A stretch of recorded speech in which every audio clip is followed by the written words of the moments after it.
Земјоделците кои нема да ги пријават штетите од невремето и пролетниот мраз и во подрачните единици на Министерството за земјоделство нема да бидат обештетени, порачаат општина Штип.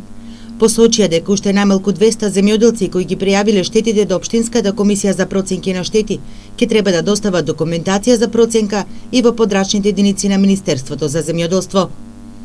Утврдено е дека околу 200 пријавители се уште не доставиле документација за обештетување од невремето и ниските температури во ресорното министерство по нашиот повик. Затоа уште еднаш апелираме сите оние кои пријавиле во општина Штип, како што и претходно кажавме, потребно е своите барања за штети со комплетна документација да ги достават и до Министерството за земјоделие во Штип, во спротивно нема да бидат земени во предвид за проценка на штети. Причината поради која штетите мора да се пријават и во подрачните единици потенцираат од општина Штип е тоа што само Министерството за земјоделство има формирано комисија со експерти од лозаро во штарството кои ќе ги проценат штетите. Општина Штип телефонски ги известува сите кои претходно пријавиле штети во општината, но некои немаат оставено број за контакт, па се информирани писмено на домашна адреса, заради што повтор пат преку медиумите апелираме да ги достават барањата за обештетување до ресорното министерство. Рокот за доставување на барањата за проценка на штети истекува во среда.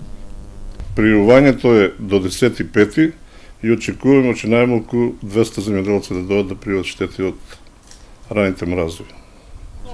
Во рокот за пријавување на штети во општина Штип доставени се 445 барања.